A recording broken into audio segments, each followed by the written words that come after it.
it's Dorothy Guining with Scrapbooking Quebec, and today I'm here for the Scrapbook Nerd Online shop.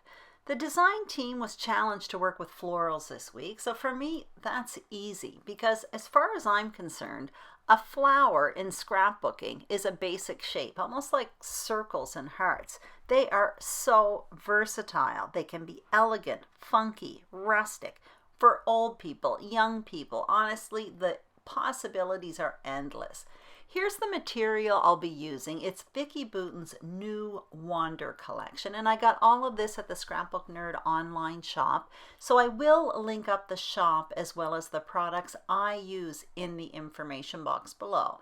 And the first thing I'm going to say is I'm out of focus for about the next minute, and I'm sorry about that, but after a minute it goes back into focus. So I'm showing you the frame style foundation I made in advance with 3 sheets of paper, and I gutted 2 of them. And I did select my paper. So I started with a floral, and Vicki Boutin's collections always have a signature floral paper. They incorporate all the colors of the collection. So I start with that. I select a few more pieces of paper, basically the B-sides, and that burst paper, well, that I gutted from behind the foundation page, so I'm going to use that as well. Now here are a pile of embellishments. I have the thickers, I have chipboard stickers, cardstock stickers, ephemera, and some other stuff. I also selected those titles from Jilly Bean Soup. I thought I might incorporate them into my title, but I end up not doing that. And here are the 3 photos. Now I backed them in advance with black cardstock, and that's cardstock that I gutted from behind the foundation page. And now I'm about to go back into focus. So I'm going to prepare my foundation page. So I'm going to take these 4 printed papers and cut them up into smaller pieces. I cut up 5 pieces, and I will put measurements on the screen for all photos and page parts.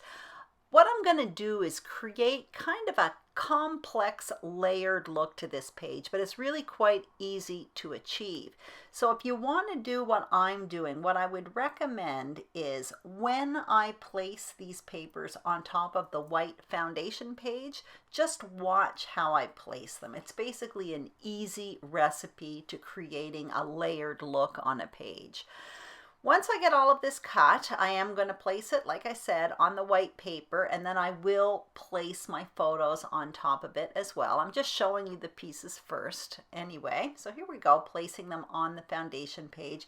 I'm basically going to place them towards the top right. This is going to be a top heavy layout. I've been doing that a lot lately, and eventually my journaling will go in the bottom left hand corner. So I'm placing my photos, making sure there's room for everything there. Then I'm going to remove all of this, and just before adhering to the page, what I'm going to do is run all of these printed papers through my Big Shot, and what I have there is a straight edge stitched die. So it basically embosses a stitching along the edge. I do it to all the papers except that orange one because that one was too large to pass through my Big Shot, and obviously that step is optional. So I'm adhering all of this to the page. I will place my photos, but I'm not going to adhere those quite yet because I do want to play around with placement and title. There's another thing I want to point out. Now, my photos are backed in black cardstock, and my layout is backed in black cardstock. But when creating a page with all of these different paper layers, there are 4 different prints going on here, it does help to back the photos, and I personally find it really helps to back them in black cardstock or something quite dark because it makes them stand out. I'm just showing you the letters from Vicki Boutin there. I'm getting ready to prepare my title, but the letters, the thickers that come with this collection are white and they're outlined in black, but they can take paint and ink and all of that. And a minute ago I showed you the letter Z. I basically inked it up with a sponge dauber, but as it turns out, I find that the white letters stand out better on this page, so I left it as is. And there I go with the word love. So the title being here, Shoe Love. And I'm thinking about placing that there, and as a matter of fact I actually glue it to the page, but once it's on the page I decide I don't like it, so you'll see me lift it up, change things around a bit, and I actually go back and add a piece of chipboard there from that chipboard sticker sheet. And that's something I often do when I'm creating. Sometimes you just don't know how it's going to look unless you actually put it on the page. And that's exactly what happened here. In this case, when I have so many different printed papers going on, I do find that black cardstock, and in this case, like I said, it backs the entire layout as well as my photos. I find that black accents really usually pop off the page. But in this case, I found the word love almost got mixed into the printed paper, and I couldn't really see it. It was more confusing than anything. That's why I removed it. So I go back to that chipboard piece, and it says in the neighborhood. So that's what I'm placing there now. And my title will be Shoes in the Neighborhood. And basically this is a story about a weekend getaway with a friend. It was freezing cold and we were looking for a place to eat. So we dipped into a store, and it turned out to be this store with these absolutely wild shoes. So that's why I have the title Shoes in the Neighborhood. So I popped up the word shoes as well as that orange piece of chipboard and that small photo on foam adhesive just to make it pop off the page and pop off that layered photo mat a bit.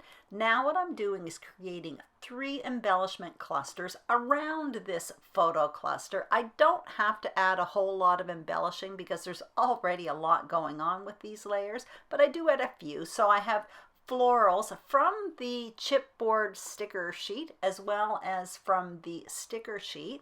Just a few in both those kitty corners, and now I'm looking for something to place at the top of the page. I end up going with 2 pieces of ephemera. So I have that camera you see me tucking in right now, and that's a vellum speech bubble, and that says, heck yes, those shoes were just totally wild. So anyway, I find this is turning out to be a really fun, energetic layout, and it's full of florals. As you can see, there's even flowers in the shoes there up top. All I have to do now is add some journaling lines. So what I'm going to do is get out this stencil by Echo Park called Back to School. I use it all the time, and I'm going to hold it in place with some washi tape, and I will also mask the areas that I don't want to ink. And what I'll do is simply apply this black tuxedo memento ink with a sponge brayer just to give me a few journaling lines. And I do make it kind of organic. It's going underneath that aqua colored boot there, as well as underneath that photo, the small photo at the bottom of the page. So it just kind of basically hugs around that corner there. And I'll do my journaling off camera. What I'm going to do here is add some Nouveau drops, and basically these are liquid enamel dots, and I don't have a whole lot of experience with them, and somebody recently told me that if I stored the bottle upside down, it would prevent me from having a shot of air pop out when I squeeze the bottle, because sometimes I would muck up my pages that way, and it seemed to work. It worked quite well. Anyway, that is my layout. I hope you enjoyed it. If you did, please give it a thumbs up. Don't forget to subscribe to the Scrapbook Nerd YouTube channel as well as my channel, Scrapbooking Quebec. Also, make sure you check out the Scrapbook Nerd Online shop. They're getting new stuff all the time. Thank you so much for watching, and have a great day.